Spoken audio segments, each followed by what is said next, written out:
Chapter 2.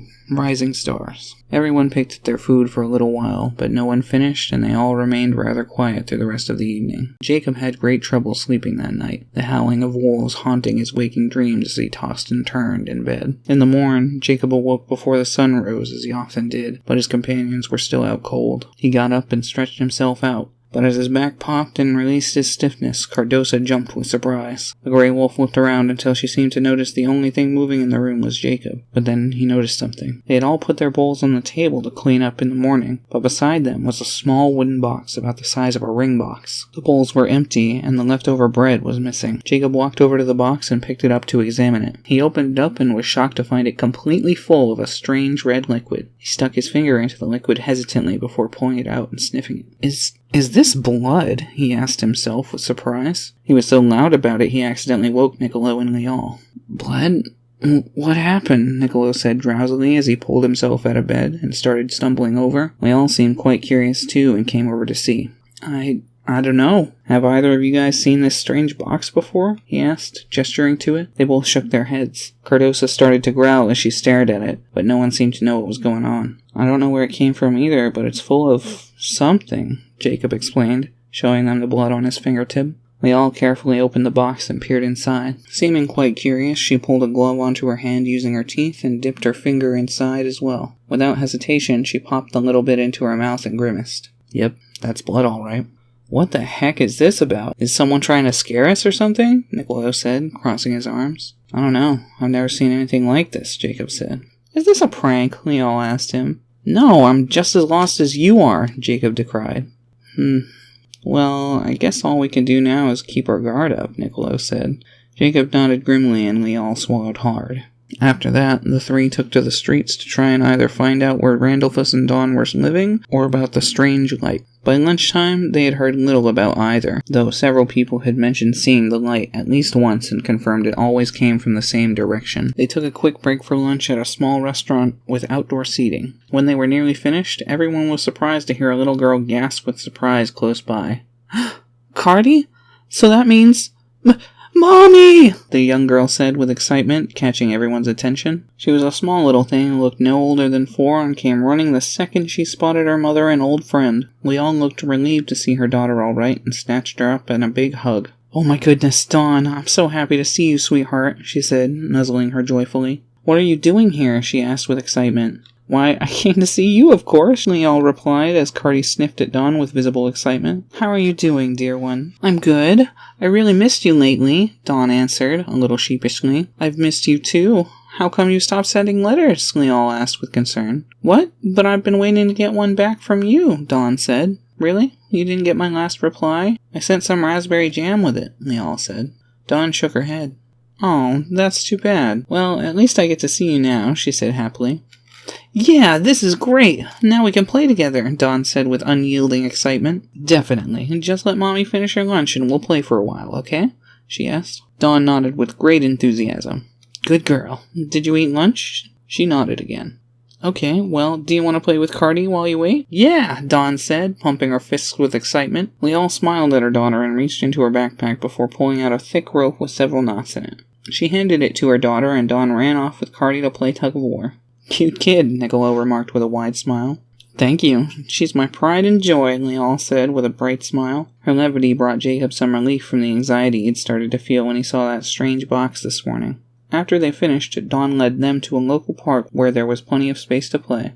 They enjoyed playing together for a few hours, but when Leal was sure her daughter was satisfied, they all regrouped into a tight circle to sit and talk for a while. So, honey, how's Daddy? Leal asked nervously. He's really good. He works a lot now, but he still spends his days off with me, Dawn explained happily. That brought a smile to all their faces. He's working a regular job now?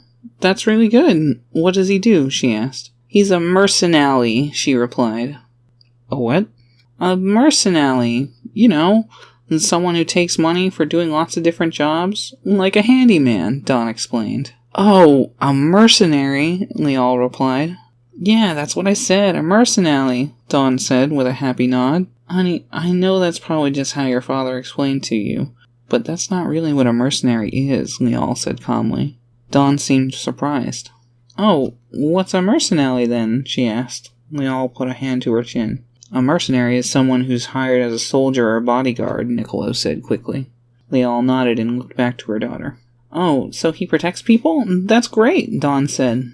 Well, let's hope that's what he's actually doing, Leal said to herself. Dawn deflated somewhat, disappointed by her mother's comment. What time does he get off work? I think I should probably catch up with him at the very least. Dawn shrugged. It's different every day, but it's been earlier and earlier lately, the girl said joyfully. Really? I wonder why that is, Niccolo said. Maybe he's made enough money that he can take some time for himself if he wants to, Jacob offered. Niccolo shrugged, but Leal looked away with narrowed eyes. His attention was taken when a man approached. He was a tall, skinny man with short blonde hair that parted down the middle and fanned out on both sides. And he had brown eyes with a scraggly goatee. He wore a simple blue robe with a black cloak wrapped tightly around him and was missing 4 or 5 of his front teeth on top. Hey, sweetie. And good to see you too, Leal. How have you been? The man asked. Leal actually looked a bit starstruck by him, as if something surprised her. Randy, you look really good, actually, she said, seeming somewhat perplexed by that. Thanks, things have really been looking up for me lately, he said pleasantly. So, what brings you here? I hadn't gotten a reply to the letter I sent almost 3 weeks ago, but it looks like the courier never made it, Leal said, sounding concerned. Oh, we were starting to wonder why you hadn't replied yet, weren't we, kiddo? Randy asked. Dawn nodded happily, clinging to her mother with pride. So, who are those guys? Friends of yours? These are Jacob and Niccolo, a couple friends I met on the road. Although, speaking of that, have you seen that strange light at night? The one that shoots up toward the moon? Leal asked. Yeah! Dawn exclaimed with excitement. No, Randy replied, catching Dawn's attention. What? Yes, you have. I tried to show you last week, she said. Honey, you tried to show me last week, but I missed it, remember? Randy corrected. Oh yeah, Dawn said, putting a finger to her lips. You should try and look for it. It seems to always be early, just as the moon is rising. It seemed odd, and since I hadn't heard from you, I decided to come and check it out for myself. Coincidentally, that's what these two are doing here. They're interested in looking into it too, Leal explained, gesturing to Jacob and Niccolo. They waved awkwardly as Randy put a hand to his chin. Wow, so I guess you weren't kidding about seeing a light reach for the moon. That's weird, but I guess plenty of weird stuff has been happening around here lately, he remarked. Like what? Niccolo asked. Well, a few things, but the strangest one that comes to mind are these strange wolf creatures that have been attacking in the night. They seem to come almost at random, and worse, they attack people who are isolated and weak, making for easy prey and difficult investigations. I've been working under the Royal Army to help investigate the disappearances that have been happening recently, Randy explained. What? What exactly gives you qualifications to investigate something like that? Leal asked with shock.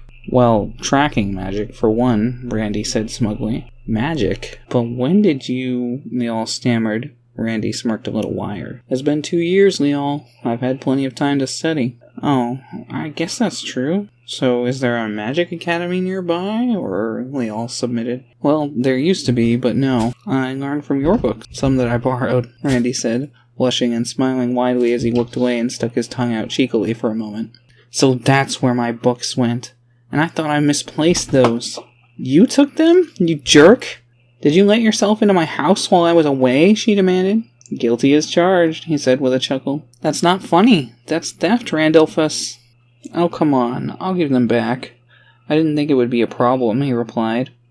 Carty growled at him as Leal did. You'd better give them back. How dare you break into my house and steal from me, Leal said. Seriously? You told me I was welcome any time, Randy said. I meant if you needed a place to stay, especially while you've got Dawn with you. Ugh, whatever, let's just go to your place so I can get my books. Jacob, Niccolo, I'll meet you back at the inn, Leal said, getting up and starting to march off with Dawn at her arm and Carty at her side. Randy sighed, shrugged, and followed her off. Jacob and Niccolo watched them go before looking to each other, unsure of what to do next. Want to go look for more information about that light or the wolf creatures? Niccolo asked after a couple of minutes, sounding a little conflicted. Yeah, we might as well keep looking, Jacob agreed.